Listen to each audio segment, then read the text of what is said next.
Hello everyone and welcome to Variant Rules. We've just had a very rocky start getting on, but we're gonna keep going. We're gonna gaslight, girl keep, and gate boss. That was so wrong. Oh, is this the thing? Okay, I think I missed something. No. Is this None of those We've things. started now. We are live. No. But you said you were going to do a thing. Was that? Oh the thing? no! You know what? I do the little intro thing. Don't spoil. Yeah. We'll get to that. Okay. Can someone just confirm the sound is working, please? My sound's working. Well, I'm just trying to do. Excellent. Thank you. I haven't got your stream up. That's okay. Thanks, Nathan. Very Yes, unhelpful. I hear sound. I can hear you. Okay. I just don't know if I can hear you through the stream. I still need to make a Twitch account. Great. You guys are so fucking helpful. Right. Hey, Wow, you weren't serious, precise about what you asked for. Okay. You just said, "Can you confirm your sound is working?" You know what, Nathan? That's my bad. You know, you caught me slipping. I appreciate you. Yeah. That's all right. Hello, everyone. Welcome to Variant Rules. Why the fuck is that in frame? That shouldn't be in frame. This good and professional Twitch stream that we do. Look, we've never been Somewhat good or we're good occasionally. Oh my god! Ben's kidnapped the Pixar lamp. I have, yeah. Turned into a Sith as well, by the looks of it. Turned into a Sith. It has been corrupted by the dark side, which is bad for a lamp. Turns out. Right. We Well, now lamps- need Pixar lamps to are do the, a Star Wars animation. Lamps are obviously the way to prevent the dark side. Yeah. They cast shadows, though. Shadows can only exist with the light. All right. Mm. How Luke profound. Skywalker cast shadows too. Shadows. Yeah, he did. He cast the shadow of Kylo Ren into Ben Solo, thus reigniting the spark that set the galaxy ablaze. We can talk Thanks about for Star joining us Wars all tonight, night. everyone. Really sorry for Ben's supposedly high state. We don't know what he's been smoking. We've Do you been trying to get remember out when of this used to be a role-playing game show? We were able to start quite seriously No, talking about I role-playing games. genuinely don't. Was this the thing, Genuinely Ben? don't. Never change. No. Right. Okay. So Oh. you know, right. Okay. Was this the thing? No, we'll get to that. Yo. Well, actually, that's Okay. the next segment coming up. No, Okay. y'all, just pay attention for 1 second here, okay? There it is. Okay, There so I it guess the is. next stream is Crones with Friends. Fuck.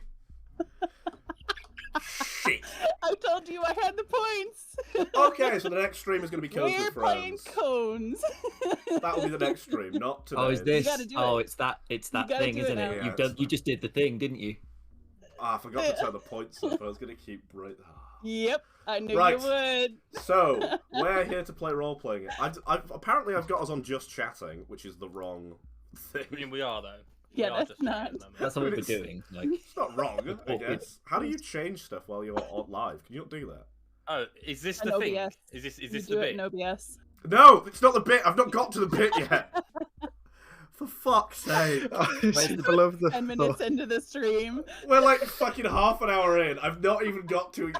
I've not introduced anyone. Hi, I'm the Flickering Torch. I run fucking role playing on the internet. Jesus Christ. Right, the bit's coming up, right? So usually what Oh, I'll that do. wasn't it. No... Nathan! Fuck! Come on, stick with it. Stay on You got cue. this. You got this. You're a professional. We believe in you. Fucking son of a bitch. Okay, so usually I can't even. One more bit. Right, so usually on this stream, I will introduce everyone and then do a dumb question off the top of my head. It's usually Fast and the Furious Tokyo Drift themed, but this time we're changing up the format. What I've done is I've googled the worst icebreaker questions you could ever ask someone, and we're going to use that to introduce everyone on the stream today. So we'll start with the person who wanted Wow. this bit. Wait, the you want a most. question from us, or are you going to ask? No, us? I've got a list of questions from Google that are the worst icebreaker questions you wait. could ask someone. Oh, So, this is Nathan, a dream. please introduce Yeah, yourself to everyone at home, and also, can you tell us the worst lie you've ever told? Icebreaker question. Yeah, That is deep. horrible. I need to So horrible. yeah. You remember when I said this bit was gonna be pretty bad? Oh, is this the bit? That This is the horrible. bit. Enjoy that. Okay, cool. I think we're at the bit. Yeah, this is the bit. So I'm Nathan, also known as Cernade. You can find me here on the Twitch or over on the Twitter or Instagram or these places or in the comments section on Ben's TikToks. All of those places you can find me. Best? Well, sorry, what was the question? Worst lie I've ever told? Oh no, what is? Yeah, we'll go with worst. I actually rereading the question. It's the first lie you ever told, but let's go for worst because that is way worse. What's the first lie ever told? No, the worst. Go for worst. Worst lie. What are the parameters for worst? It caused the most harm to yourself and the people around you. I want you to dig deep here. We're cutting right to the heart of the issue on why we're all terrible.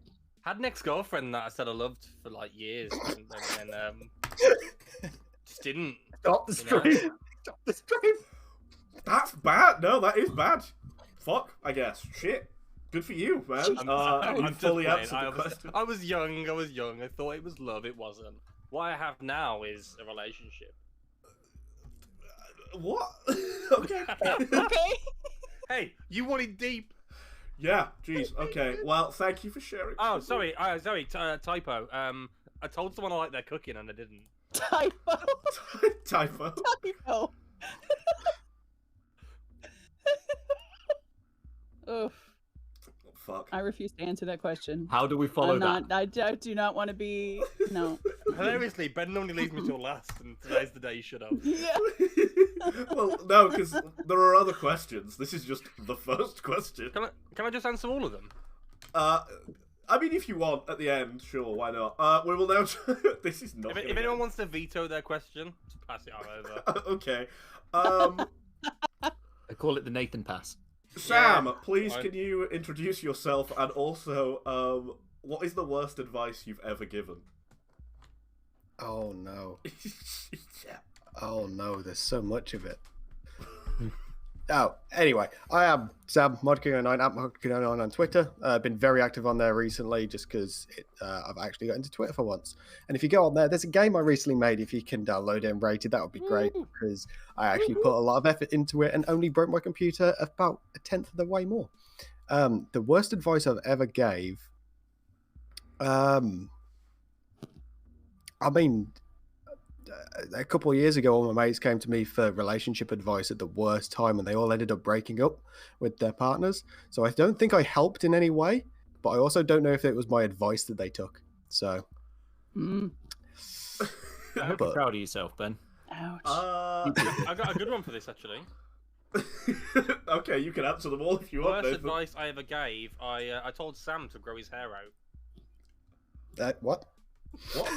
That was horrible. That was just so mean. It's a fucking roast now. Let's go. Hell yeah! Wait, I didn't, by the way. And your hair's Sundered Realms, move over. Okay, Jordan. Hi, buddy. You ready to sit in this Hello. hot seat? We're on a roast street now. Can you wonderful? It's my turn. Can you please introduce yourself to the lovely people at home and also tell us what your worst personality characteristic is? My worst personality characteristic. Oh dear, that's going to be a fun... You don't have to answer these questions, guys, by the way. This was genuinely a bit where I thought, what's the worst questions I can ask? I'll ask Google. Turns out these are them. Imagine if you started a job and this was like your icebreaker for starting a job. It's the worst lie you've ever told. I am Jordan. Also known as Uninformed RPG on YouTube and on Twitter at Uninformed RPG, where I make videos and occasionally tweet about TTRPGs and stuff. It's all good stuff. You should check it out. My worst personality characteristic. I don't fucking know. Do you want me to do it for you? Someone. Jordan, you don't have one. You don't have one. I know it. I've got it. I know what it is. You know what my worst personality characteristic is? Go on. He pretends he's horny for a bit. I mean, I did do that. For a comic bit, not for a short length of time. Just for a bit. It needs to be clarified. I did pretend to do that 20 minutes ago for a bit in front of these guys, not realizing that they are actually... Just to clarify, he didn't show us anything. It was a... Sometimes I do things for humour that Unfortunately were probably not the best idea. Oh, I got another one. There I you thought go. it was good. That's my worst personality characteristic. Sometimes I think things are funny and they're actually not. Nathan, are you answering this one as well, or? I did for Jordan. No, for yourself. Ben. Oh, I answered it for me. You good? Okay. I mean, I think my worst characteristic trait is becoming very apparent in this intro. And finally, the wonderful Morgan, please introduce yourself and also describe your worst day ever. Oh, This right fucking now. This right here. You don't have to do this again. This was a bit. I assumed you were all going to not answer these questions. Hi, I'm Morgan, aka Tempest. I am all over the internet. I stream. I'm on Twitter. I'm on the things as Tempest TT Games with 3 T's in the row in the middle. I like to stream live world building and solo APs and other stuff, and I've completely forgotten what my normal spiel is because this whole conversation is fucking with my head right now. You don't have to answer. I can't answer this question because I'd have to completely forget that I have trauma. Do you want me to go down to literally the next question in the list? This is a list we've been going down. What's the worst food you've ever eaten? Which I think is quite a step down from the other questions on the list. You should have started from there. Maybe. Well, why were the first 4 questions so soul-searching? Fuck knows, my guy. I don't. It'd be really ironic Genu- if Morgan's trauma was no food related.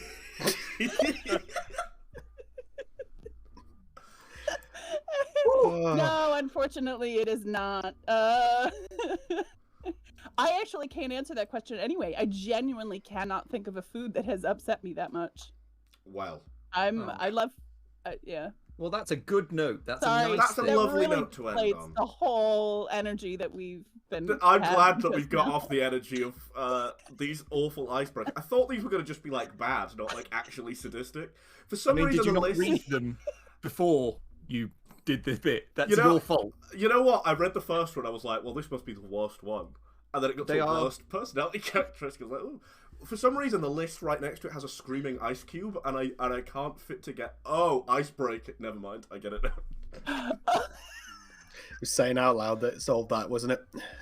I Right. was like, why is it a screaming ice? I'm going to That ask you doesn't make this any question sense. now then. So, they were lines of text that are less than 10 words. You are literally a programmer. You can read lines of text very quickly, and you couldn't read these questions before you asked them. I could have done, but I chose not to. And aren't we all glad I did? Yeah. Oh, I'm so glad. Haven't we all learned a I'm lot so- more about the cat? You know, usually people do these kind of intros, you know, you don't really learn anything about the people sat in front of you. You've all learned, Have we learned? that you suck, basically. I Nathan. wouldn't. Ben doesn't understand what an icebreaker is. I wouldn't trust We've each learned other what if we Nathan's were on a worst desert personality island. trait is. Turns out he's just an asshole. I have learned that I am very upset that this kind of drink does not have whiskey in it. All jokes aside, I love you all. It's been.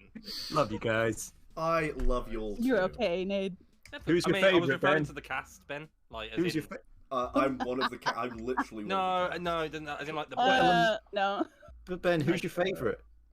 Can't answer that anymore, guys. That's my worst personality trait. I don't know who my favorite is because you're all just so Oh. great. That is an awful personality trait, to Yeah. be Oh, fair. sick. and You know the my first favorite question, is what's the worst lie accurate you've ever told? to your That is- personality trait. That was the worst lie I've ever told you. The So only this thing I is, ever eaten was that lie. so this is actually a role-playing game show, guys. Oh. Yeah. So this is what we like to do on the Variant Rules channel is do a little episode 5.5 where we do like a little bit of role playing at the start, and then for the rest of the episode we kind of talk about how we think the campaign's going, what we like about the game, what we don't like, what we want to see more of, you know, stuff like that. So we will start with. Can anyone actually do a recap? We've been a lot. Been a while. It's I'm been not a gonna while. lie to you. I'll I offer a remember 2 getting to a XP. city. We got to a city that was run by gnolls, and they were selling Jabari, and we were like, "We've got Jabari, you've got money. Hey. Who's Jabari? Hello." That's what I remember. Have we They're got two close. Jabari? I got We've only I got a one. magic tablet from an evil Got witch, fish? and I You think did. I'm powerful now. You did get a magic Oh, power from the right. witch. Claret is a Jabari, isn't she? Didn't someone get their It is. fucking eyeball cut out? Maybe we should. Yeah, That's last fine. week. What's that? It's fine. Well, we Dude, don't it's know fine, if that session. story's done yet. I mean, I mean, there might be more to the eyeball story. I'm thinking back and just thinking, was there a time I remember him having two eyes? I'm not sure. So basically, just to get your witch character to help you, you cut out a fellow player's eyeball. And It was a sacrifice very it. Better powerful with the eye witch. patch. The eye patch is kind of sexy, isn't it? Yeah. Does he get any? Keep rocking it. This is a did him a favor. meta question, I guess. Rough Does time. he have any like mechanical disadvantages now that he's only got one arm? Yeah. Yeah. Mm. We Okay. went through them all. I assume you've got them noted down. Yeah. Yeah. Uh, yes. It's really bad. Critical injury, no left eye. And yeah, I've got some others. It's on a sheet around me, but I'd cleaned. It's real bad. Yeah. Basically, it's real bad. Losing an eye, turns out, kind of sucks. You got no depth perception. I imagine it's pretty bad to look at as well. Oh yeah, no, it's fucked. All right, I bet it's had quite to the take eyesore. up the. I had to take up the sailor talent because he was incapable of helming our ship anymore. Yeah, because you ruined the poor man. Yeah. Oh no, It- we it made him was better. very- I just said he's sexier now. Yeah. I mean, if he had Exactly. lost an eye through surgical means, I would have said almost that the work was skillfully done. Like, you could hardly notice. But that's just me. Like, obviously, I think he's always had one eye. So. I mean, to be fair, he didn't notice. Not to begin with. Oh. It's very weird to have one eye.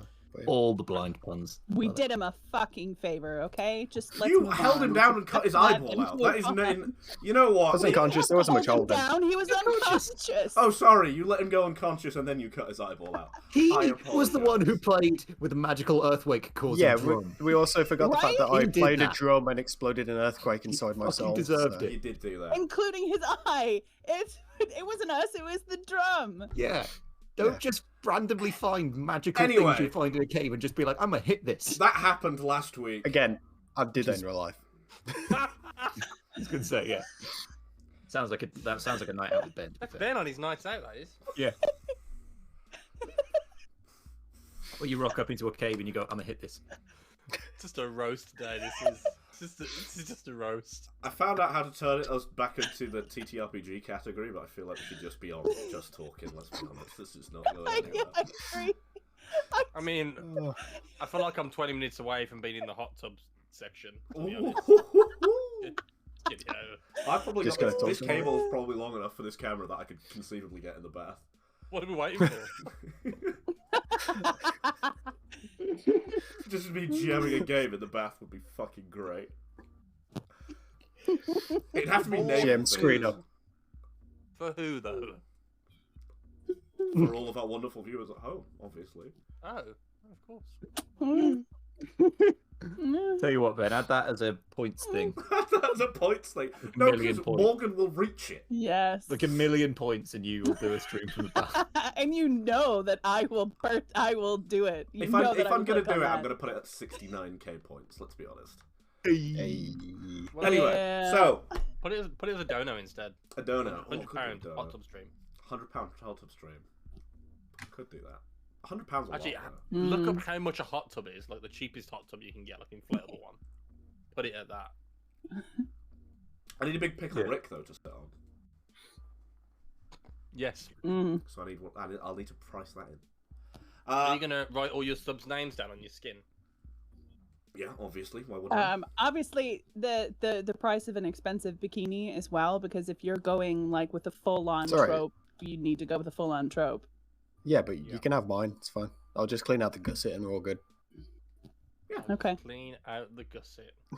This is a role-playing game show, and I was trying to set up. I was playing that role-playing game a second ago, but you I derailed mean, me. Ben, again. we're in character.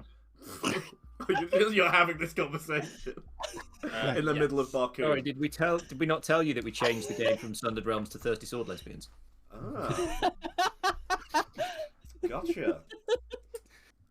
Awesome. Right, You know. so I can't. You guys keep stopping me starting the fucking stream. Like I've been trying for like 10 minutes to start this fucking thing. Right. Sundered Realms. It's on a big planet that cracked. Fuck me. I can't even start the stream anymore. What a terrible GM, you know? Can't even control his players. I mean, come on, man. It's You're like experienced. it's like herding cats, but the cats are breathing fire. It's so true. Can I We breathe have a ice word. instead? Sure, because that just makes the problem even more complicated. It's like herding cats, but most of them breathe fire, apart from one that breathes ice. And now I'm picturing the Avatar intro with a cat. Everything was fine until the fire cat attacked. This is a role-playing game show. Yeah, then we're now doing I'm fire cats. no, I'm totally the airbending cat. I'm totally the airbending cat. I'm the because I earthbending cat. Give me some When we beans get and I'll be the the- airbending cat. Yeah, when we get the Avatar TTRPG, we're doing a cat hack. Yes. Yes. You brought I'm it sorry, on Ben. yourself, I'm sorry. Sterling. I'm sorry. I'll be good. I'll be good, Ben. I promise. Guys, I'm muting my mic. I'm muting. I implore you to let me start this role-playing game. Stream role-playing game. We're only gonna play for a little bit, then we're gonna talk about some things. We've already been live for like half an hour. We've done nothing. We've literally done nothing. You know what we've done? We've talked about airbending cats. That's the closest we've got to playing this role-playing game. I want you to know, like, I came on today and I was like, you know what? We're gonna play a little bit of role-playing games, and then we're gonna talk about it. I can mentally prepare myself for that. You know what I can't fucking mentally prepare myself for? Creating the entire lore for a spin-off of Avatar in which all of the characters are feline. Okay, so if you could just give me just a few minutes. We'll go into the game. We'll forget all about this. Okay, guys. Oh, yeah. Yeah? Okay. Sorry. Try. Hello everyone and welcome to the Sundered Realms. The Sundered Realms takes place on a fragment. It's part of this large planet that was destroyed by a magical mishap and now has to be chained together through all of the metal alive in the world. It's also encased in a magical storm called the Maelstrom, which you can see all around us. That's the stream overlay. Our characters have ended up in the city of Barkoon. It's ruled by a Krilli sovereign called Jin, and it appears that the Jabari are being bought and taken to Jin's palace. It's a city built on several rocky outcrops, 3 to be exact, a low town on the lowest of the rocky outcrops, a mid-town where a null aristocracy rules, and then finally the last outcrop is the palace of Jin. Last week, our players got into the city. Our 2 Jabari weren't sold, thankfully, and our Krilli blood sorcerer, Scratis, might have discovered a location of the blood cult that they have been chasing in order to gain more power. So, we're just going to have a very brief episode here to start with, where we're going to kind of explore the town. So you know exactly where the blood sorcerer is now, Stratis. Anyone else want to do anything in town before that scene plays out? Everyone recovered from me telling them off 2 seconds ago. I'll go first. Awesome. You know. Okay. Children, please. Go on, Morgan. You can do it. I'm can do sure this. I can. You can Come do on, it. buddy. Yeah. Got I this. can. I can do it. I can do it. Nathan, shut the fuck up. Stop. Freezing in the chat, Nathan. You're making the problem worse. Seen it? Have you seen it? Yes, I've seen it. Fuck up. Stop. Stop it. Stop. I've just seen that, you fucking piece of shit. Oh my god, right. Give me a fucking second. I wonder if I go to the dice screen. He's been posting Avatar no, cat not fight actually. information this whole goddamn time.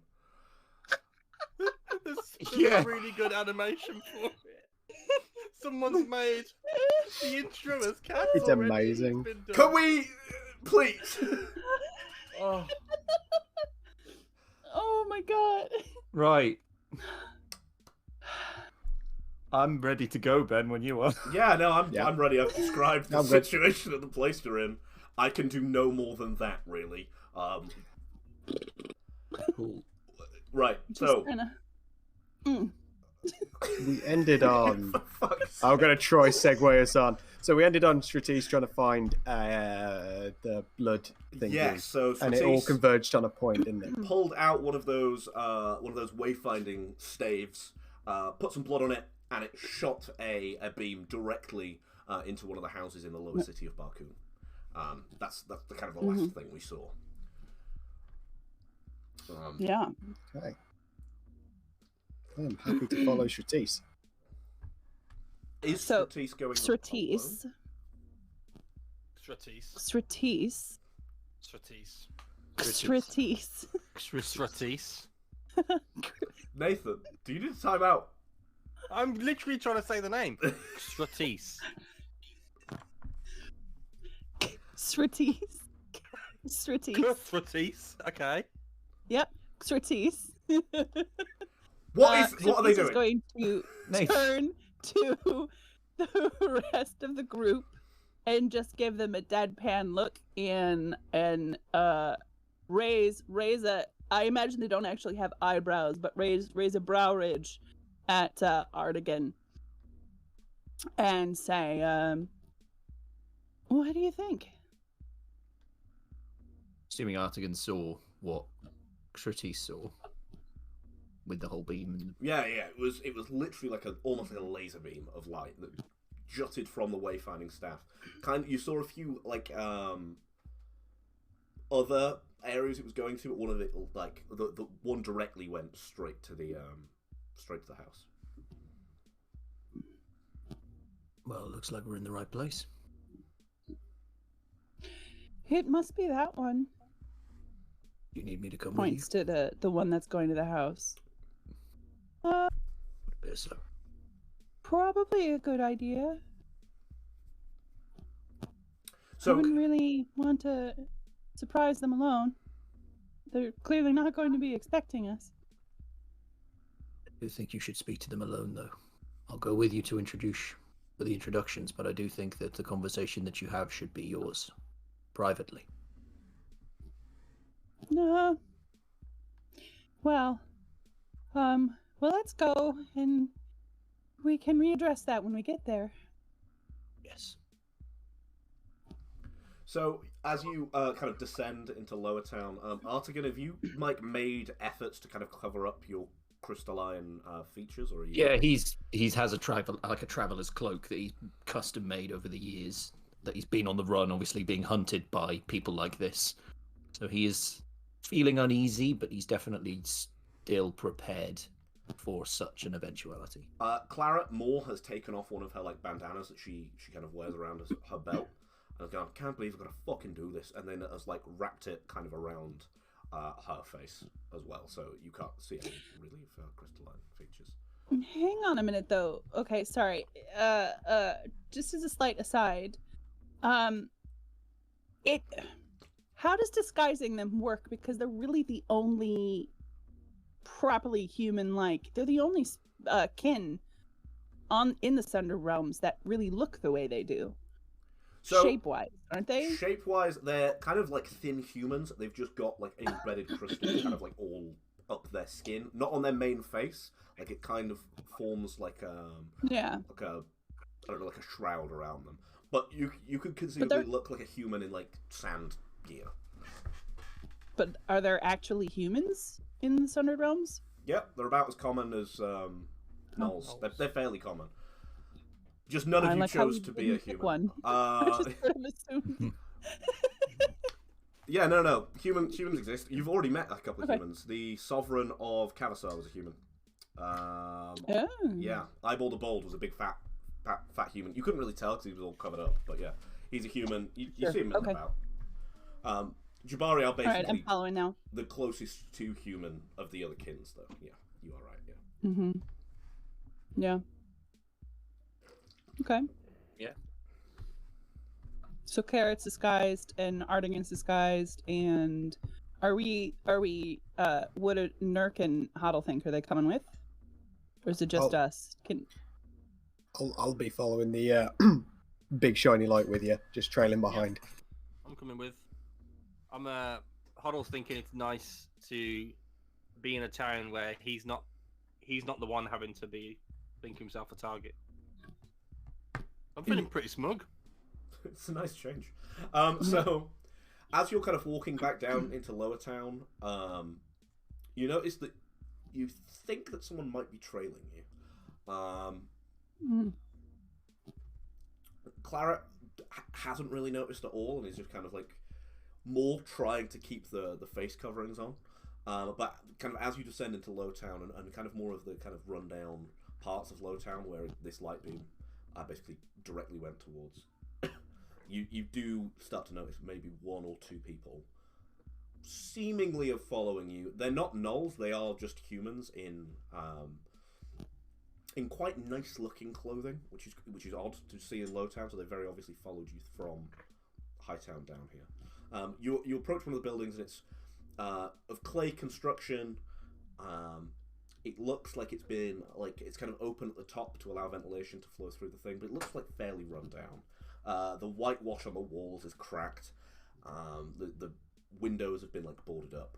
It clearly has been made to look abandoned.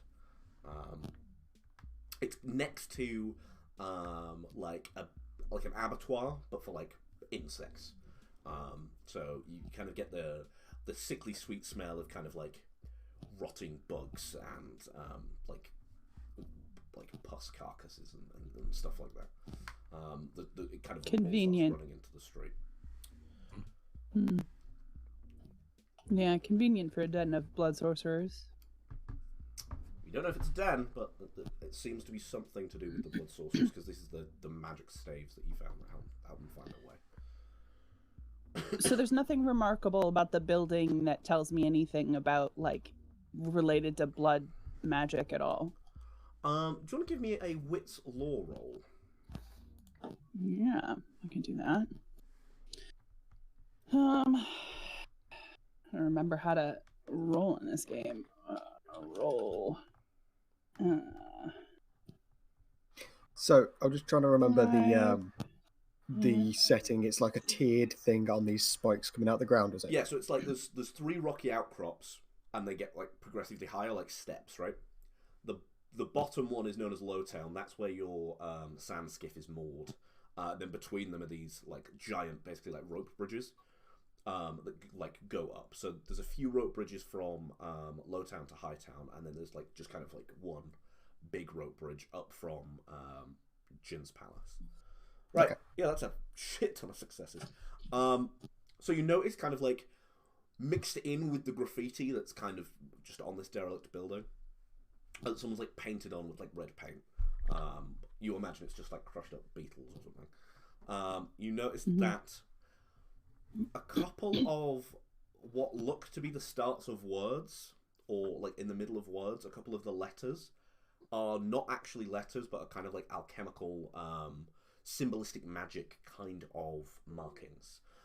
Nothing inherently like triggerable magic. It's not like the board that you found, but kind of more of like a subtle kind of, hey, we're here kind of thing. So you get iron is one of them, and just straight up blood is another one, which is like a combination of iron and a few other things. You see one for the magical, or like the magical power, basically, as well. Just kind of interwoven in there. Okay. And then, I push that, so I get 2 penalty in my wits. Yep. And a willpower. 2 willpower. You take full because of the 2 damage. Right. Okay. Great. Yeah. So, Xerxes looks at Artigan and says, "Yeah, I think we're at the right place." Walks up to the door and kind of, I should just knock, right? You can hear, like, once you get super close to the door, you start hearing, like, muffled, it sounds kind of like harp sounds from inside. Is that music? Do you hear music? Do you play my drum along? I mean, don't play it. I mean, you probably don't want to lose the other eye. But yeah. All right. I'm just gonna knock, and they knock on the door. So as you kind of rap on the door, you notice that it's, although it's meant to look derelict, it's way more solid and thick than you initially thought. You give it a couple raps, and it almost seems to like deafen the sound. And then almost kind of like, you know, in Photoshop where you like can use the eraser tool to go through like layers. Almost that in the physical door, like a part of the door kind of disappears as a face looks out at you. The face is of a human who looks to be in his 40s, but a very rough version of his 40s. He's got obvious bags under his eyes. You can see kind of like the busted like blood capillaries in his eyeballs. His like complexion is very, very pale, which is really rare for the sun bleached fragments. And he's got like a cropped black beard and mustache, but it's kind of graying slightly. And he kind of looks at you. Have you still got the stave, the Wayfinder stave? Yeah. Are you holding it? Mm-hmm. Yeah. If anything, I'm holding it up as like a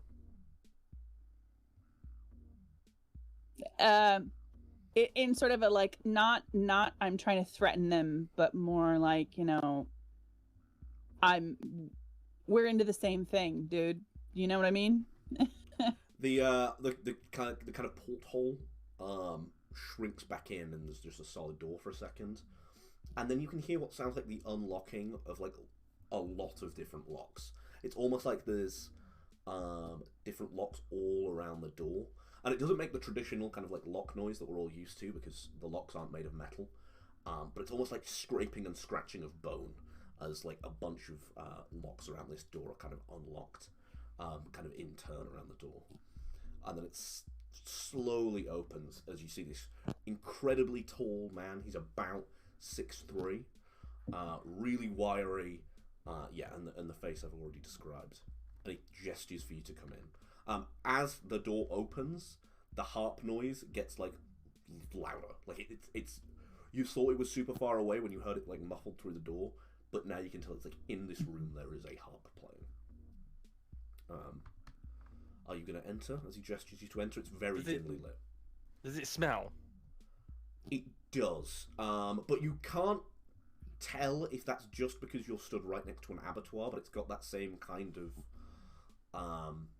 it's got that same smell that's outside, but it continues inside. In fact, it gets kind of a little bit more metallic as the door kind of opens. It's less like bugs and stuff and more like human blood you're imagining, or like pig blood or some kind of blood.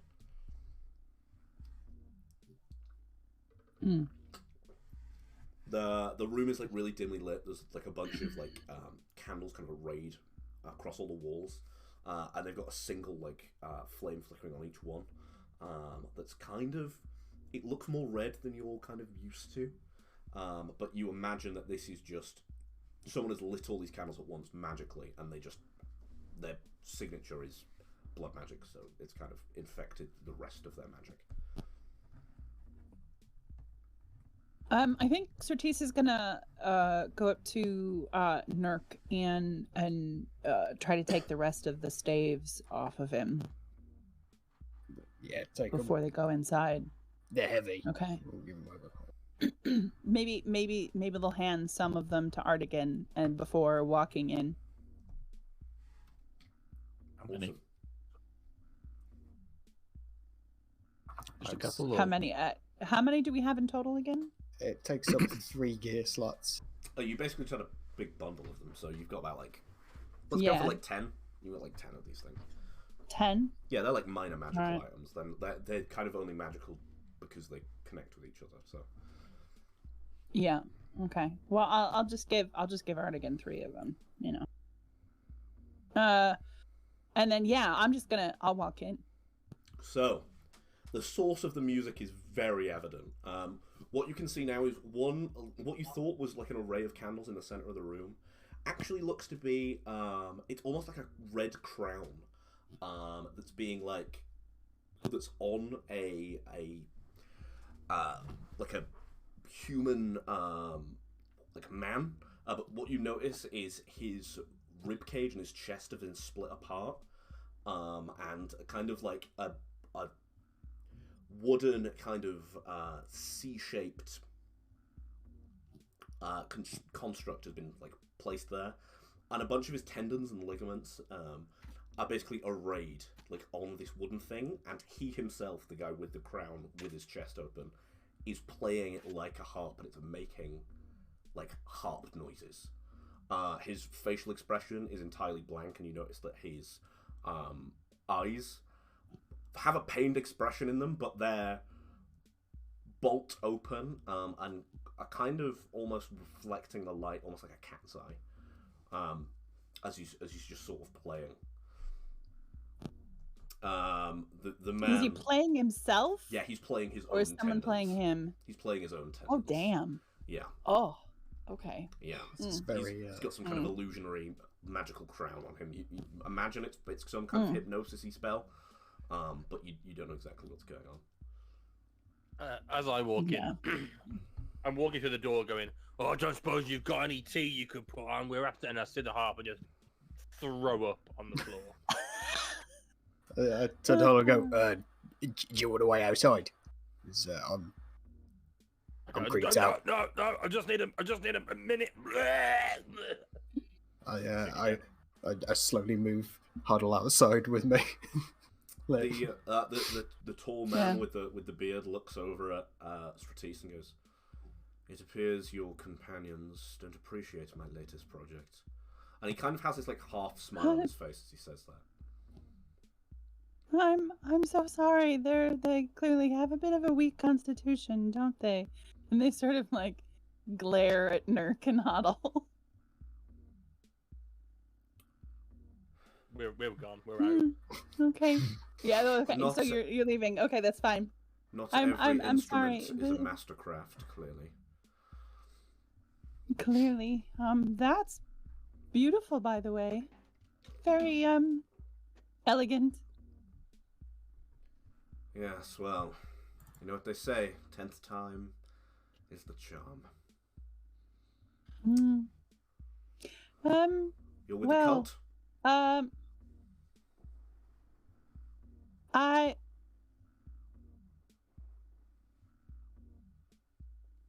No, unfortunately not. But I happened to ran across these things that I understand belong to you, and I thought we could make a trade.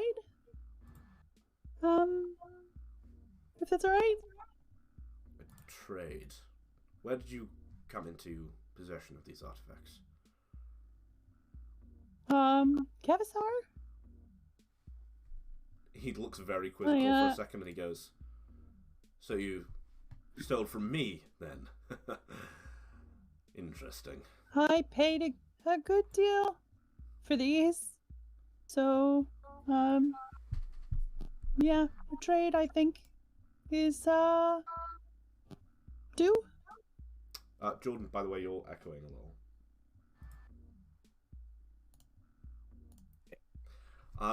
He looks at you, kind of almost tries to look through you, and goes, If we got out of Cavassar alive as a blood sorcerer, then I suppose trade could be on the cards. What exactly do you want to trade for?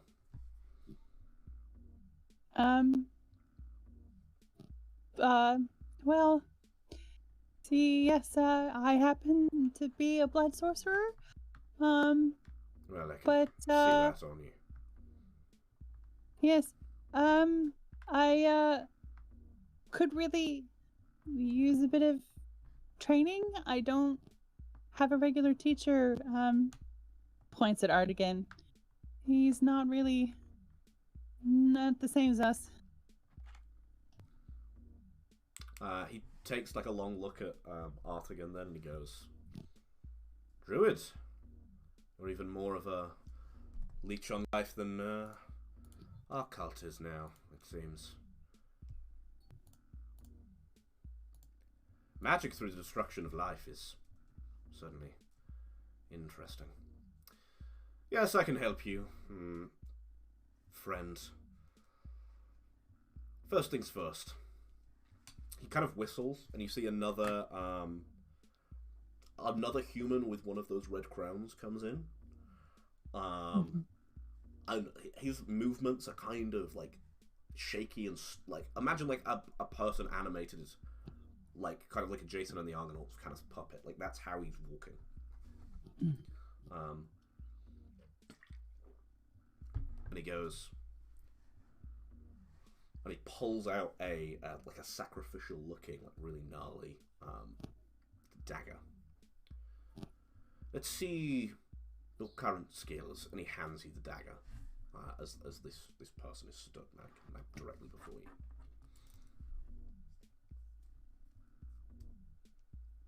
What would you like to see?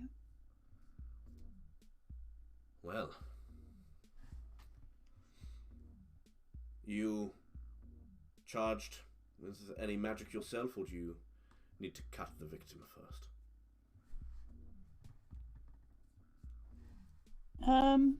Well, I suppose that depends on the spell. Here, as you're holding the dagger, you can tell it's very clearly a magical item. Yeah. Do you already know the spell Immolate? No, that's rank 2. That's what I'm trying to get to. Well, good news for you. This is clearly a spellcasting like focus or object of power. It holds a spell within it. You would have to feed your own willpower into it. You have seen similar artifacts in the past where blood sorcerers cut their own palms and it imbues their blood with the kind of magical essence, and then they spring it forward. Blood lands on target. Target has spell effects. But you would need to charge the device with your own willpower, essentially. Okay. So yeah, I mean, I think without hesitation, they don't cut their palm. They cut the tips of their fingers, and then they flick it in the direction that they're aiming to send it into. So as the rest of the players watch this, they get like a brief smell of sulfur as you cut into your own palm after charging the dagger and flick it. We see the blood droplets land on this person with the crown, and as they land, we see Matakaiba, who you knew his name because the guard told you, like when you were in Cavassar. Click his fingers, the crown disappears, and as the crown disappears, the blood hits him on the face, and you can feel the temperature in the room rising as this man starts to scream. Stratis, you hear power echoing from beyond the maelstrom. That's your brief glimpse into the One Mind. As this man's all of the kind of, we see like he had like kind of like a slightly bloody nose. That blood sets on fire, and you're now seeing this guy like scream. And he's trying to like put himself out as if he was on fire. and like holding his like where his artery and his veins are, as he kind of is flailing. And he falls over, and you could imagine he looks quite weak already, like he's quite malnutritioned. And he falls over, just writhing in agony. And Kybal looks at you, and he goes, "I think that's enough of that." Clicks again, the crown appears, and we see he's still writhing in agony, but he just can't speak anymore. And he kind of shudders there for a second, and is finished. You have successfully used Immolate to set this man's blood on fire. I think Expertise doesn't really notice what happens to the man. I think for them, it's all about that brief connection to the one thought, and they just kind of like their eyes roll up in their head, and they're just in a kind of ecstasy. Because I imagine this doesn't like play out over a really long amount of time. It's that like 5 seconds that feels like forever, and they're totally enraptured in that single word the whole time. Yeah, I imagine it like echoes back in Stratese's head a few times. Power from the one thought. Do we hear this screaming from outside? Maybe very faintly through the door, because the door is like soundproofed essentially. After you in the room. I've been debating whether I would have said. What I probably would have done is, if we can just flash back briefly, I probably would have watched the initial interaction and then, like, said, "I'm going to go." I would have left the room roughly around the time that this man walked in. So. Okay. Yeah. No, that's fine. So you maybe there, like, you heard something in the room. You couldn't quite make out exactly what happened before it was cut. By kind of basically recasting that spell. How did it feel?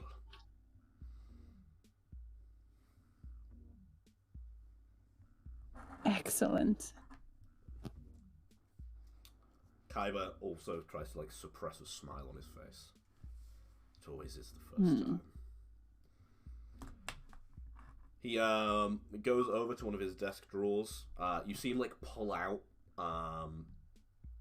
like a few objects from the door. Like you're seeing like this wonderfully perfectly dissected like pigeon in like a wonderfully ornate like glass case. Each of its tendons has been very carefully and purposefully like plucked from its place as he's kind of arrayed this thing in one of the most excellent kind of maps around the anatomy of a pigeon in physical form.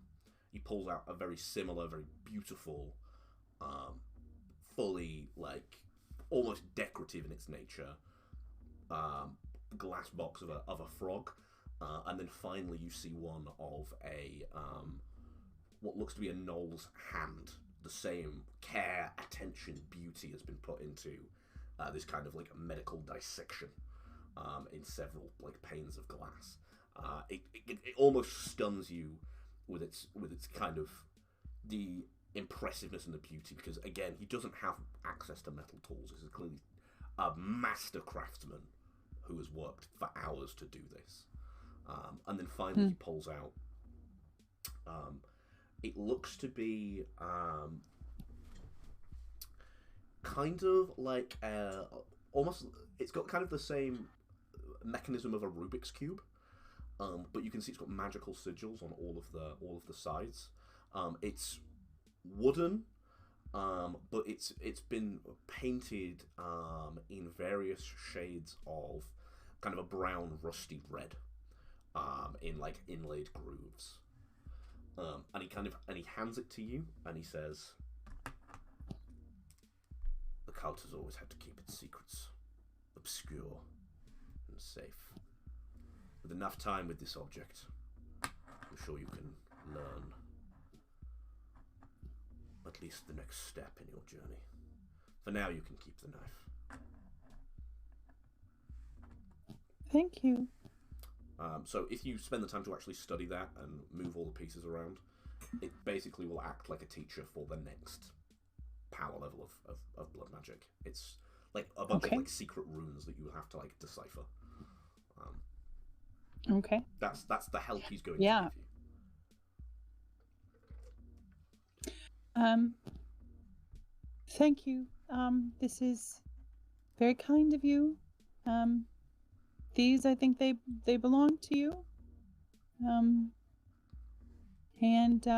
if I need you again, can I find you here? Or will you move on? The cult is always moving. As you put the staves back in like he's basically like a big basket, like woven basket. He picks one out and he hands it to you and he goes, "Would you like to join?" Join. And work on great works, and he gestures to the harp still playing, and he gestures also to the perfectly dissected animals and hands and stuff. We seek perfection through the blood. It's beautiful work. It seems risky, though. Is it worth it? He looks over at the man. Again, you can see, even though his eyes are in agony, you see a single teardrop roll down his face. He's still playing the harp. And he goes, "That kind of power is always worth it."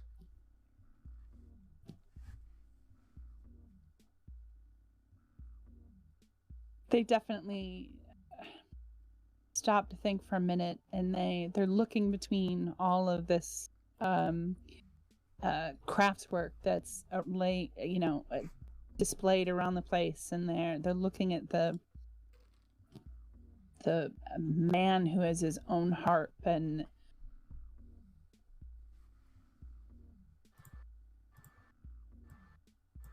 all right. Yes. He extends his hand like he wants you to put your hand on top of it. They give it to them. He grips your hand, puts a hand over the top of it, and you feel like the hottest kind of burn that you've ever felt in your life. And as he lifts his hands away, and you're kind of struggling as he's casting whatever rune he's casting into your hand. For a brief second, as he pulls away, what looks to be a burn mark with almost like gold flecks in it shows one of the blood symbols and the magic symbols that you saw outside. Seems to stay on top of your skin for a second, then burrow deep into your hand, leaving no trace that it was there before. And you're suddenly hit with a wave of basically like really quick information on what the cult is about. Like, just becomes part of your memory. It's not even like someone has told you it. Like, you just know this now. And they're seeking to... I know Kung Fu. Yeah, essentially. It's like Neo in the Matrix, you just have this information now.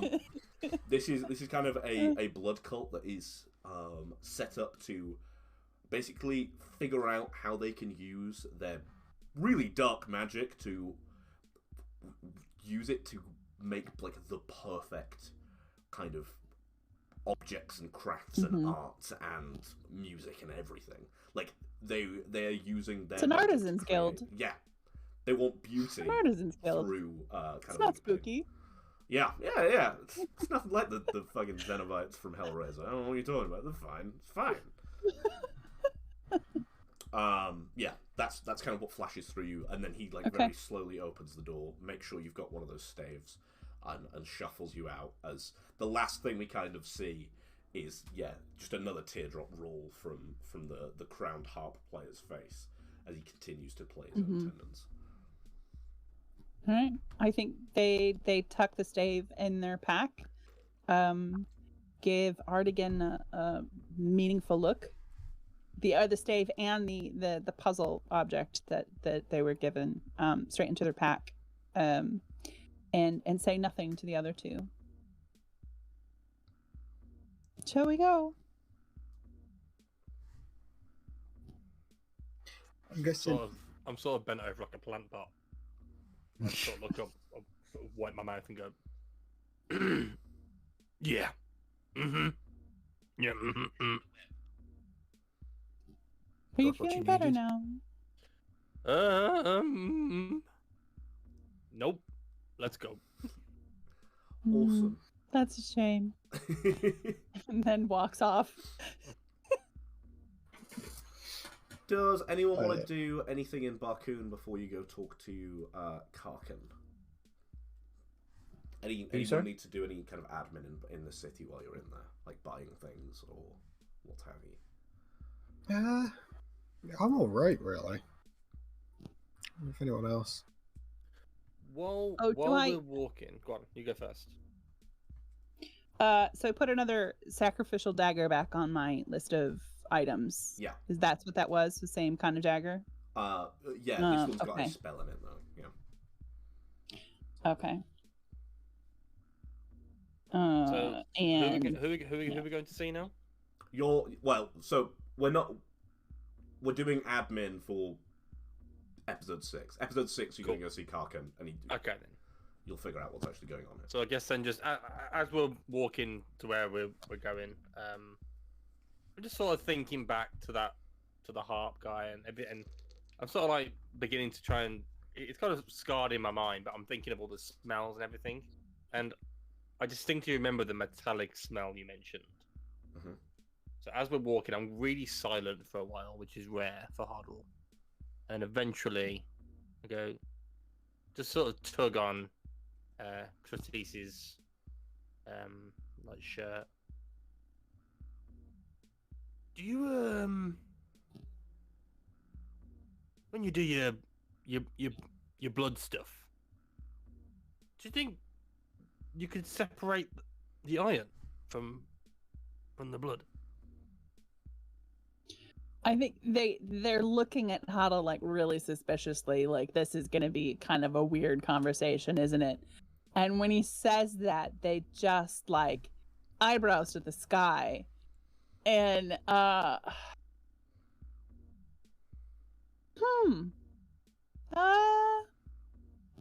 that's a really interesting question.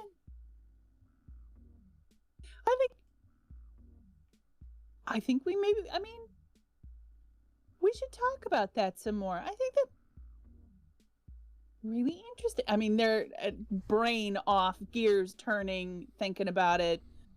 Yeah, this is gonna you've basically just given them their own private little hobby now. Cool. I think you've just found what you want your This is- master I craft think- to be for the blood. I think this is their I think this is their life's work now. Gonna make a blood sword. So upon seeing Blood Harp missing an eye, seeing the like general magic Artigan channels, and now overhearing Huddle talking about this, Nug's gonna get very quiet and very distant very quickly. Ooh. Doesn't he know Uh-oh. that they took his eye? I thought we already figured that out. I think He's ticking along with we need it. to take his other one quick. He's ticking along with it. Second one He's like that. also starting to think he's probably through in with a lot of bad people who might use him for parts. That's What are you talking about? What are you talking about, Willis? Parts? What are parts? but yeah. I mean, you've Where's got lots my of leg them, gone? so Ah, you blew that off with the drum again. Oh my yeah, goodness! no. If I use it next time, the same thing happens. You should really get rid of that drum. Just pretend he was drunk. Is this the last bit of RP we want to do before we move into the recap? No, you got something? I want to speak Do to we- Claret briefly. Yeah. While we're like mooching about. Yeah, she's kind of playing with a bone dagger, like kind of digging it into her finger. She keeps like looking in an alleyway, and then like basically like she looks like she's starting to con on that someone might have been following you. So I go over to her and I whisper, "What took you long enough?" What do you fucking mean? I'm so plastered. I don't even think you understand. I got in this town and I knew we were fucked. Well, would have been nice for you to tell me. I fucking found out at the dock like you did. As soon as we got here, I knew we were fucked. Look, they're gonna fucking try and sell us, and I'm just saying, You know, if it's us or them, I choose us. Well, I'm still figuring out some things for myself, but I certainly don't want to be sold, that's for sure. Look, right, you stab the magic fucker, and I'll go for the short one and the one eye. Calm yourself. I kind of like, there's no need to be drastic. We've already got eyes on us. We don't want to draw any more attention. I'm incapable of being anything other than drastic, mate. Right. Well, then when the time comes, I guess I'll just have to aim you somewhere important. Speaking of which, I need your help now. Oh, You've been to this town before, have you not? Ah, once. Right. You're like me, and I gesture at like there's like a sort of he pulls back a kind of frock on his hair and exposes one of his like freckles, if you will. She like leans in real close and goes, "You know, I've seen you without the cap. I know we're both Jabari, mate. You don't have to flash the gems. It's all good. Like, I understand." Very funny. You've been here before, so you'll know people who use these as resources. You know why people hunt us, don't you? Aye, willpower. Right. Where would somebody who wanted to use that go to buy it? You're wanting to buy willpower crystals. Well, you know, you don't just have to get them from us. I mean, we can go to the market. I'm sure. Look, last time I was here, there wasn't this whole no Jabari rule fucking thing. But right, they have willpower crystals in the market, I think. Well, let's just say that this has set me on edge, and I'm preparing for the worst case scenario. So if you could point me in the right direction to try and prepare myself, I'd appreciate it. She's like, and she nods and she kind of gestures one way, like as if to go to the market. Can I have a quick check around to see if we're still being followed? Like, yes, you are. That was what I was going to say. You know, when we were followed there, I completely slipped my mind. When outside, I was going to try and keep an eye on whoever might have been following us. Yeah. See what they were doing as well. They're watching. So this whole time, even when like moving on, that's going to be my main aim, is to try and keep eye and keep track on what they're doing. Yeah, you notice now that they're not really watching. You initially thought they were chasing the Jabari, but they're not. They seem to be watching you specifically. Me. Mm-hmm. Lose my hand is going to be turned into a tourniquet. Lose my eye and be used for magic. I'm going to lose my feet next. I'm going to have wheels for feet. It's having an existential crisis. I will bear that in mind.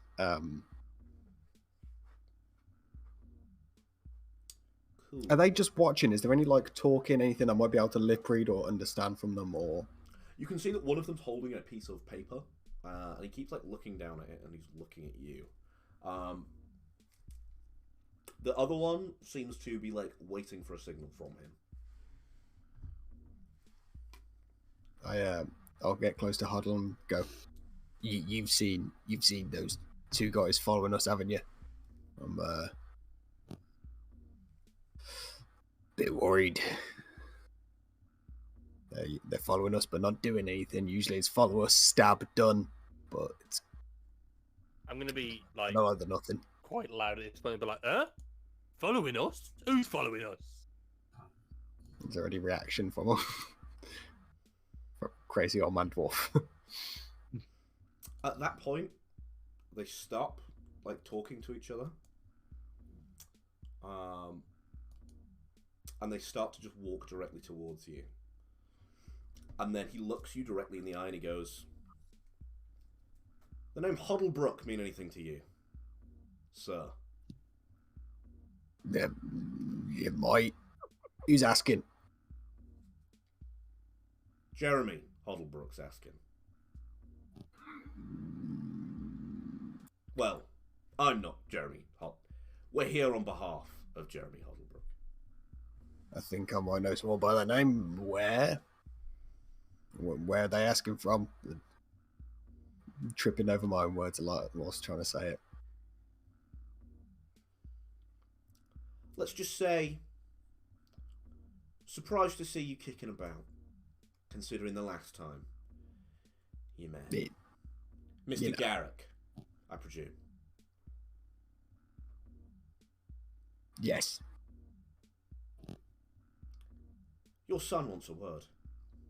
And they hand you a note and then walk off. I will stand motionless, holding the bit of paper.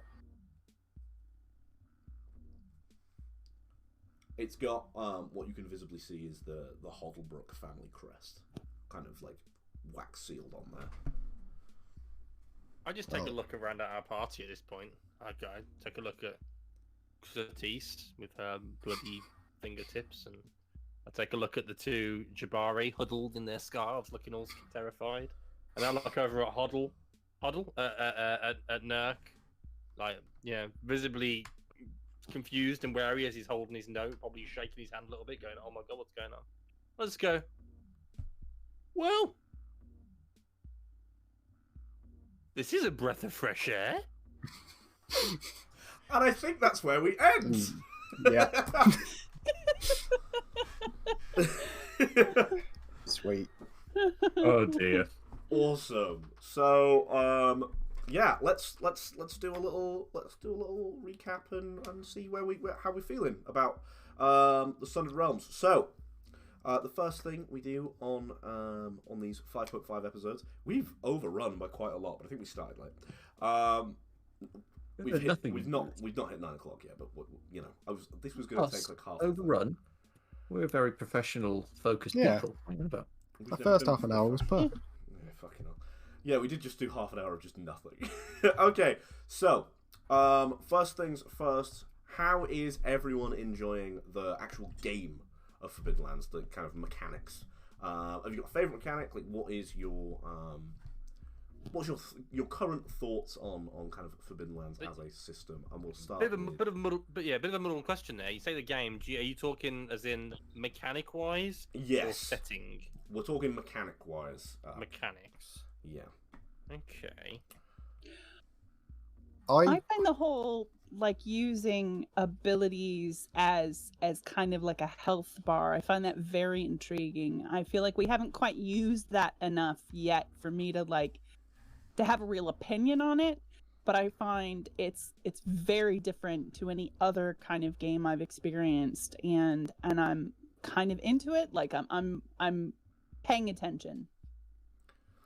Yeah, I quite like that in fights, because it's like it's kind of like modern day action movies where like fight scenes will start off where like everyone's swinging and going like really really fast, and it kind of ends with like two people basically like with no energy like flinging themselves at each other, just hoping that one of them's gonna crack out first. Interestingly, I discovered that one of the spells I get at rank 2 blood magic is I can pass on some of my ability points to someone else in order to bring them back from being broken or something like that. Great, I wouldn't need that. I think it's limited by how much what their already maximum is. Can you pass on eyeballs? And I'm not like permanently giving them. Oh, I mean just in general. I always end up getting like attributes maxed out. Yeah. But yeah, no, I really like that. Because when you think about blood magic, you often think about like taking the life from someone else. I think it's really intriguing. There's a spell that you specifically are giving on your energy to someone else. I think that's quite cool. Jordan, you got any thoughts on the system at the minute? Yeah, no, my thought. I've similarly, I've played this system before, obviously with you, Ben, so I do have quite a good feel on the mechanics. And one thing I haven't done actually, which I have been enjoying, is playing a magic character, because I've never really explored magic before, and it's cool to see like you say, like the spells that are available are quite unique. They're sort of, you could argue that they're situational, but then like magic is, like you said, magic is dangerous in this system, so you do have to be situational and selective with your magic. You can't be like, oh, I just cast. It's not like D&D where you just like, I cast detect magic in every room we enter to see if there's any magic. It's like, oh no, you've really got to just use your own like senses and figure out, like, spells are kind of like your last resort.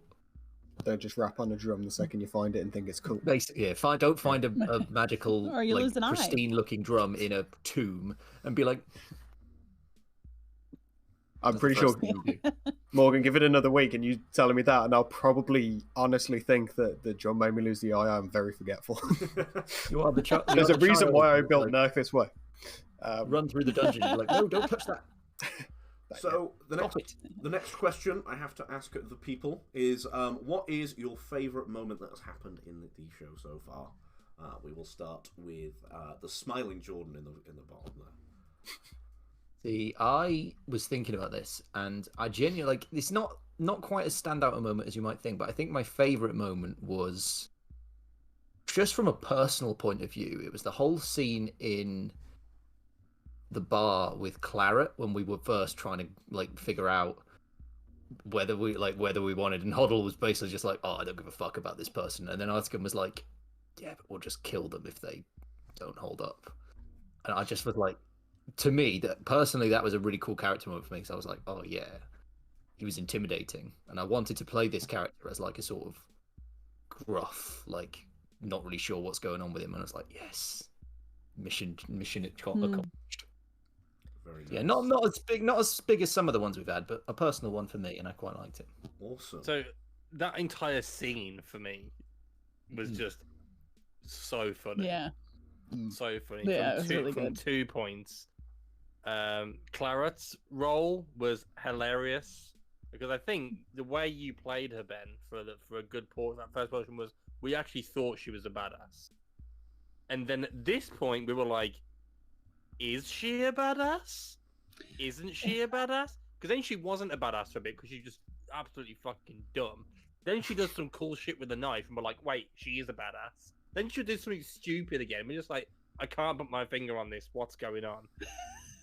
So that was funny alone, and the way you was playing it. But then on top of that, and I've already had this conversation with Morgan, I am absolutely loving Morgan's character to the point where I'm going to play that character in another form on another role-playing game at some point.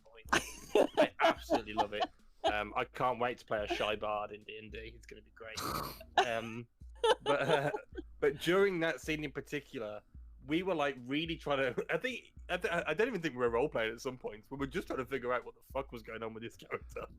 And Yeah. Scritisi in the back going, guys, I've got this suggestion, and none of you fucking listening. And it went on for about an hour of like just Morgan role playing in like the back of the van.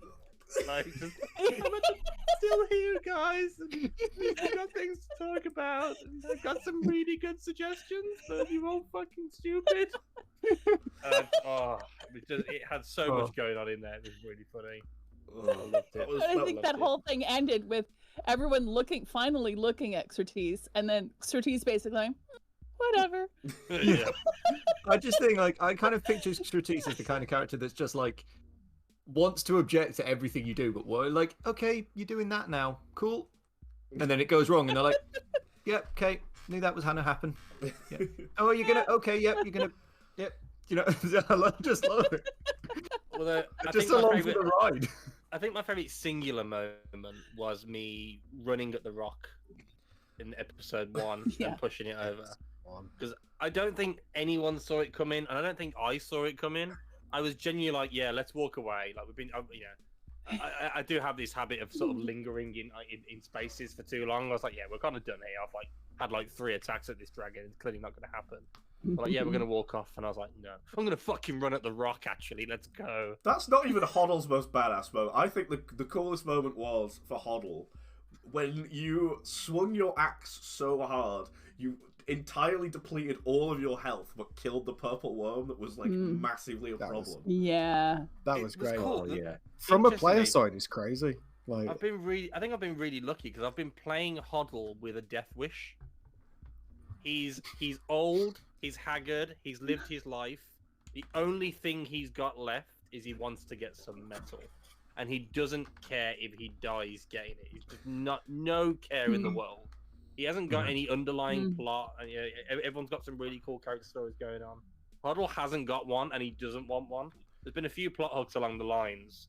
With I know in one of the cities there was a dwarf that had metal basically, and he had an invite to get it, but he doesn't want anything like that. He just got a death wish pretty much, and that's exactly how I played it, and it's paid off. So He far. wants metal, but he's just Do you know- becoming metal.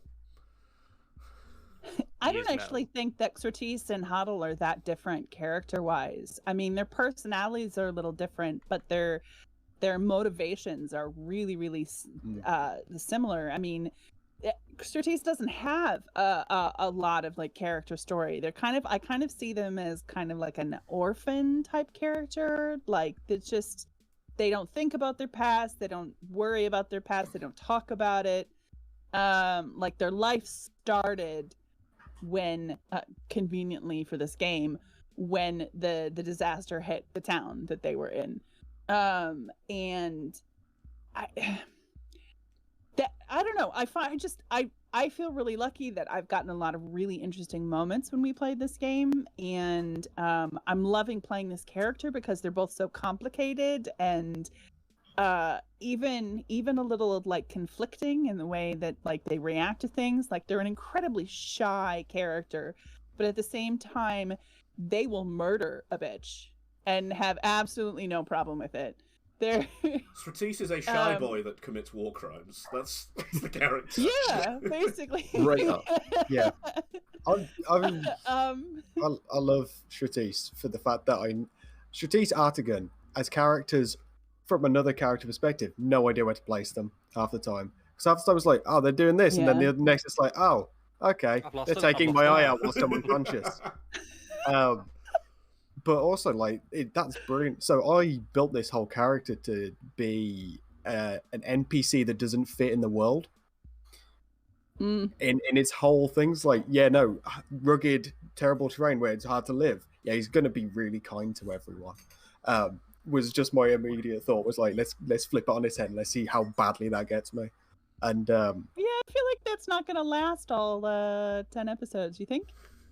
Oh yeah, but even that had like that has backstory. But I'm really liking the setting, and I like how I'm just liking how gritty it is. I think my new favorite thing is becoming like I haven't played a lot of role playing games, so I just don't have a lot of unique character ideas. I try and come up with them where I can, but I think from what I'm discovering, my new favorite character quirk is to make characters that are like you said, like they're just like. They're not supposed to have a long-term goal. They're just there to try and see if they get by. Like you say, a character with a death wish or a character that's not supposed to. Like one of that classic trope. Like it's not supposed to work, but it does. Yeah, I think that's I quite think it interesting. stopped working for Nurk a couple last episode. No, but you know what I mean. Nurk is a lovely character who's very nice to everyone, and it was his own party members that just took his fucking eye. It's brilliant. It shows a uniqueness. I'm also going to say that is my favourite moment from the season.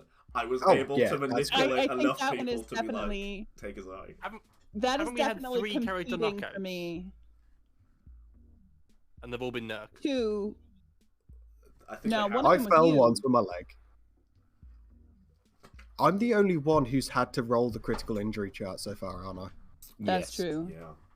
Okay. Which, again, I built my whole character to be like, I will likely get hurt a lot, but I want to be super lucky and have it always be like low, hence why taking lucky trait stuff. And it paid off. I guess you shouldn't have tried to distract a blind worm with a drum then, should you? No, but that's another bit. When Huddle destroyed themselves with that, my next action was to run out and get its attention using my like Knoll Cackle to try and let you guys get another hit, basically like a swan song martyr. But then that didn't happen. So Nurk went, I'm going to go do this. And then it died. And he's like, sweet. Keep it up. You're doing great. It's not my problem anymore. Awesome. So we will now move on to what are we not loving / what do we not, what do we want to see a little bit less of in the game? If there is anything. Always a difficult question to ask because I think this is such a unique setting that I don't want to say I'm not enjoying anything because I've always been like, this is obviously different than the vanilla version of Forbidden Lands when it comes down to things like, especially for me playing a druid, when it comes down to things like magical components and like animal companions and this, that, they're very like, I have to think about, okay, I can't just have an animal because they might not exist or we can't have certain things, but equally, I don't want to say that that's a bad thing, because this is like you say, this is a unique setting. Obviously, you've created some of the mechanics and the elements of this world, so I am loving it for that reason. Like, it's brilliant to see. Like, yeah, okay, of course that wouldn't be a thing, because yeah, this is the setting we're playing in. But yeah, we've had to have a couple discussions about like magic components, like swapping them out for equivalents in the world. But yeah, I mean, I guess my current problem is I haven't sat and gone through the whole book and been like, this needs to be different, this needs to be different. We've kind of dealt with it as it's come up. Were I to properly create a full setting, I would have to go do that. So I totally get where you're coming from with the magic components, but if you ask, I'll try and get whatever you need to you. Yeah, I suppose that's the one thing that I'm not totally clear on yet, is like, how strict are we about what, requiring the magical components? The components just help you cast the spell easier. It's not a requirement. Yeah. Okay. I don't like this, but I thought it's an amazingly cool, unique setting. Then I also thought about, what if it was the other way? Because we're in a really hot and hospitable land, and I keep looking at the cold factor on the bar, and I'm like, the idea of these exact same characters but in a cold setting would be super fun, because then these tiny, weak characters have got to suddenly try and make up for the fact they've got no body fat. And I'm like, that would be cool. Sundered Realms Season 2 is on a fragment that's just like underneath another fragment. So yeah, like no sun. But yeah. Or like, because it's fragmented planet, like it doesn't rotate properly anymore, so the other half of the planet is actually freezing. Yeah. There is some plot. Well, like you said, like the whole reason it's scorched is because we're closer to the sun now, didn't you say? So there'd obviously be fragments that are further away from the sun. Yeah. Yeah. I mean, there's a lot to work with there. There you go. Sundered Realms Mark II, where I get to play Narc.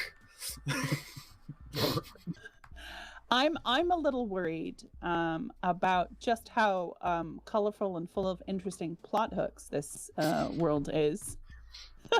To be fair, I don't think that normally that's really anything against it. It's just that we only have so many episodes that we've set aside for this, and I'm kind of worried that we're not gonna we're not gonna have a nice, like, comfy arc story-wise. So, funny enough, I was going to mention two things, and that was one of them. Is that I don't know what the story arc is, and I think we're getting one now with the blood sorcery stuff. Your current story arc, at least as what I thought it was, is currently you're trying to get to the Horde, aren't you? Cinnabar's Horde. Yeah, because it's got metal. Yes. Yeah, that's true. That's why you're here. You're getting a map. I just constantly feel like it's not gonna happen. Like. So yeah, this is actually been my big hang up. Usually we run these stream games like pretty railroady. Like, there is a plot and you are going. I thought it would be fun to experiment with kind of a sandboxy version. The next 5 episodes, I'm going to be honest, I'm going to pen you in a little bit more. Now that we've got the 2 sorcerers have had mentors and they've leveled up a bit, which we needed to get to. We're going to go straight plot. So my other thing, totally fair. Nick's gonna possibly. If we know anything about Nathan, if you give him an inch, he'll take a mile. So. That looks like a pillar I could topple by charging it. I get sucked into the improv. I love it. Which brings me on to my point, actually. So I've really been enjoying the role playing. However, I think I've enjoyed it because I'm relying purely on role playing and no mechanics. I think, and this isn't an issue with the game or the mechanics. I think it's an issue with what I've chosen as a character. I think the fighter class in nature is good at one thing, and that's fighting. There aren't many mechanics for me to fit into the role playing stuff, which has meant I've been able to have some fun interactions with just an old grumpy dwarf. But and it's not really the type of world where, and being a dwarf, I can't just walk into a city and start swinging my axe around in hopes to get what I want, because I will quickly be kidnapped and forced to work on metal. So Which isn't the worst thing for your character, really. I don't know. Maybe not. I don't know what the working conditions are like. Poor. Yeah, the union rights and the. Well, the start of next episode, I'll be reading that letter, and we'll see what Nurk wants to do from there. If you think Nurk's plot is now not intermingled with the rest of it, you are dead wrong. And that is why we love you, Ben. So I think I have a way of intermingling what I want, but it requires a chat. Okay. If you want to have a secret chat later, we can have a secret chat later and figure out what you want to do. All right, cool. So, and now my favourite bit. What are you loving and you want to see more of? What kind of beats do you want the story to hit more? It's different. Blood sorcery on Claret Moor. Chances to do horrific things. Okay, I want opportunities to do war crimes and opportunities to do war crimes against Claret Moor is what I'm hearing. I really like Claret Moor as a character, and I love how they also don't fit into the world, and they're very big and have luckily skated by, and I think that's why Nurk has tried to half be mentory to them, because they see a lot of themselves in them. Yeah. Yeah. But yeah, I mean, I don't know if there is this, Ben, because I don't know if you've thought that deeply about them, but it seems to be that there's like this underlying mystery of there's got to be something more to a character that seems so incompetent but has clearly survived and been through some shit in this world. Lucky trait, Mark 3. That's it. That's what I mean. There's got to be some deeper history there, but you might find that out, you might not. Maybe Claret Moor is just really lucky all the time. Or she's lying barefaced to us. We never tried to push her on anything to see if she was lying to us. Or, if we're really lucky, we'll get an opportunity to betray her and see her whole world crumble down in front of her, and it will be fun and satisfying. Or you could romance Claret Moor. Nurk's going to romance Claret Moor. Don't! No! No, Certes says, don't. Sorry, no. Nurk drops his rags. No, I am really loving Clara as a character. Like, Certes waggles their non-existent eyebrows. I also have to say, Ben, I really do like the unique stuff that you've put into this world, like say the setting, but also like the idea behind it's not a world of metal work. So all the weapons are bone and glass. That's just stolen from Dark Sun, I'll be honest. Look, I wanted to... Look, okay. So this setting is... I wanted to play Dark Sun, but I also didn't want to read Dark Sun, so I just found all of the cool shit about Dark Sun. And I was like, I'll just change all the rest of it. And then I was like, you know what's dope? A planet that's exploded? I'll take that. That's the explanation. What about the races then? Because I'm loving the politics now of the Jabari as well is something that we've never really come up against, but is actually still quite a unique element of the world. So. Oh yeah, the Jabari are all custom. Yeah, I basically I needed a reason for a planet to explode, and then I was like, it'd be awesome if that same reason created a new race of people. Like that's dope. So I'm going to start with the exploding planet and go from there. I like. Not just like I said, the metal thing. I like the way you've described things makes all the settlements feel very fragile. Like they're sustaining and they're keeping themselves up, but this lack of metal and working off of what they've got means one random knoll with the spell of earthquake could really mess up a lot for a lot of people as well, which is great. Which is really fun to think about. Wouldn't that just be a shame if that happened? I did think this when you were saying about stilt towns. I was like, quick, let's get away. No, it just walks into this and like you think I'm gonna help, and then he's like 30 seconds later, like I made it worse. I like how Nurk now knows that there is a spell that can be cast to make someone rip their own tendons out and play it as a harp. And that person isn't the most powerful sorcerer in the vicinity, and Nurk's like, I could probably destroy this place with my fucking drum. Yeah. Okay, you can try, bud. They don't like magic. They have no idea on the scale of magic. So, also, they think the drum explodes people's like insides. So they don't know it's Earthquake. The blood sorcery drum. Yeah. They think they know it backfired, but they think it like internally hurts people, which is great. Awesome. So we want to see more what? We want to see more Claret more, I guess. And Mayhem. War crimes. Definitely Claret more. Definitely more Claret more. I like the mix between RP and fighting we've got, because as well, with it being of the mind, it's easy to just swing straight into battles, which is super nice. I think we've done well to avoid that. Yeah. I think we've actively avoided lots of fights that Ben's putting out in our way. Except for that one time we chased a dragon for its metal tail. Well, we didn't do that, in the did first we? episode. You say we.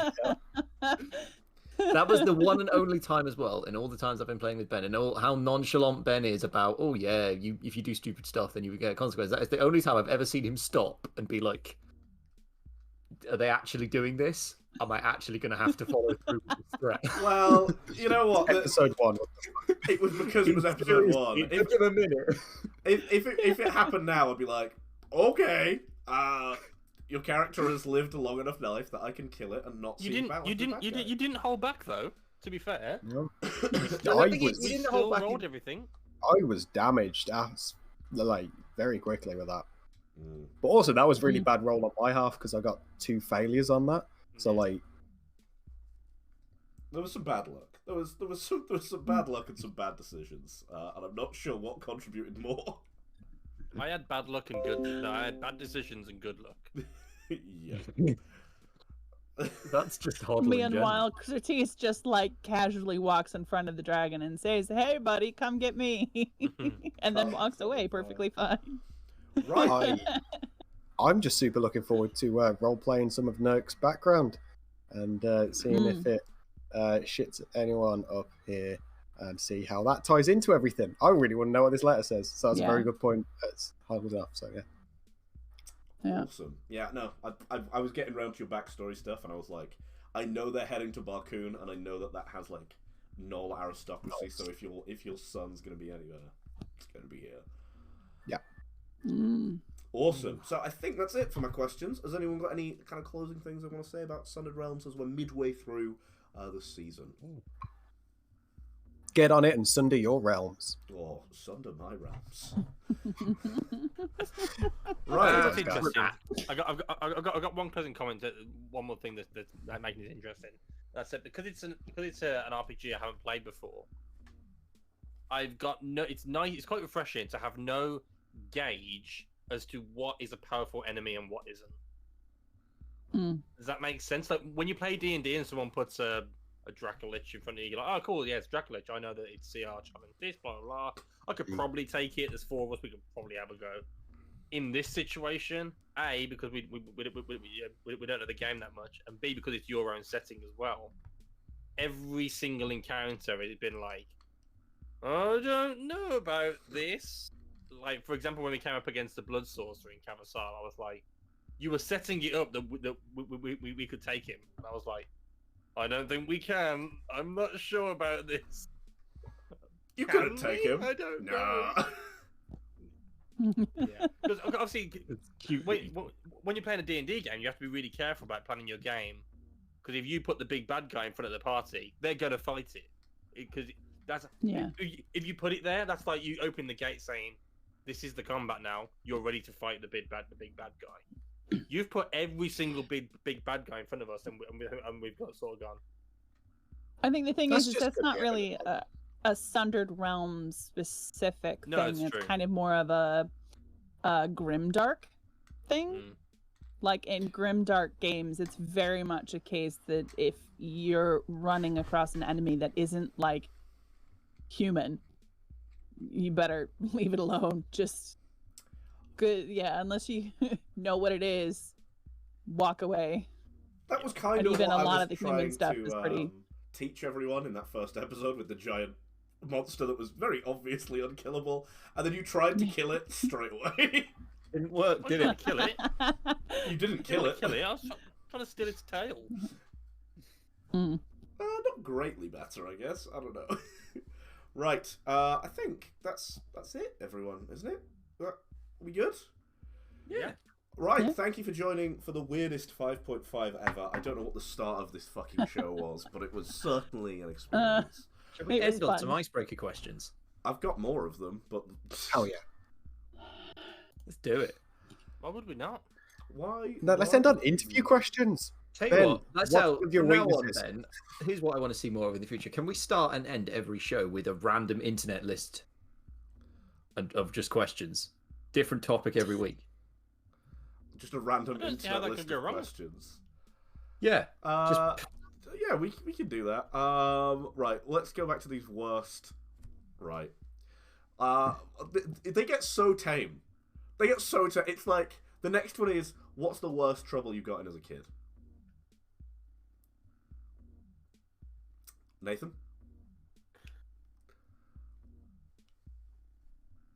Got away with everything. Have you seen my face? I totally believe that. Yeah. 100%. I wouldn't tell you off. You've already got clearly too many problems. Less trouble I got in as a kid. We don't have to do this. Why are we doing this bit Well, again? I I can't don't know think- why we're this doing is this another- bit again. We are talking This is like 100% another thing I can't answer because trauma. So, Ah, yeah. Right, let's actually just do our sign-off. Everyone, right, okay, let's start. Jordan, please sign off. Yes, fair enough. I'm Jordan. I'm Uninformed RPG on YouTube and on Twitter at Uninformed RPG. You can go over and check me out where I put YouTube videos about new stuff to TTRPGs. I've also got some Blades in the Dark content, and I occasionally tweet about stuff. So yeah, you might as well follow me there as well. Check it out. Awesome. Morgan, just sign off. Hi, I'm Morgan, aka Tempest. I am all over the internet as Tempest TT Games. That's 3 T's in the middle in a row.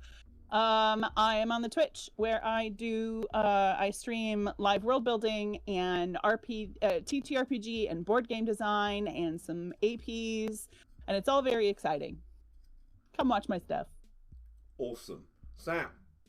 Sweet. Good timing, because my internet died for 2 seconds a minute ago. I am ModKing09 over on Twitter and ModKing Gaming at Twitch. If you head over to my Twitter, I've got some games on there and a lot of fan art and cosplay. But if you play any games that I link and rate them and download them on itch, it makes me happy to see my downloads go up. So Itch Sam, that's what I've heard from that. yeah, Sam is itchy. Sam's itchy. I am always itchy. Nathan, please, your signs off, sir. Am I Sir Nade? Am No. I on Twitter? Am I on Instagram? Find out for yourself. Am I or am I not? Is That's on the mystery. OnlyFans. It's Am like a I on scavenger hunt. OnlyFans? It's Yeah. just Am I? a real What question of websites life. are you on? Am I on social media? That's This the is such question. a weird plug that you do every week. You're just like, find me. Find me. Okay, Am buddy. I on social media? Tell where you can find me for sure. I'll give you a little bit of a start. The comments section on Ben's TikToks. Yeah, Yeah, Also, best place to be on any internet. yeah.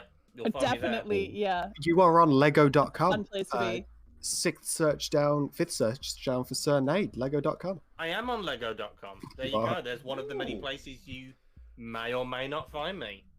It's a mystery out there. I'll tell you, it's a treasure trove of my name. I fucking hate You'll this. fi- I'm gonna be honest. find I me in really some hate the England. sign off. You'll find me in some very interesting places.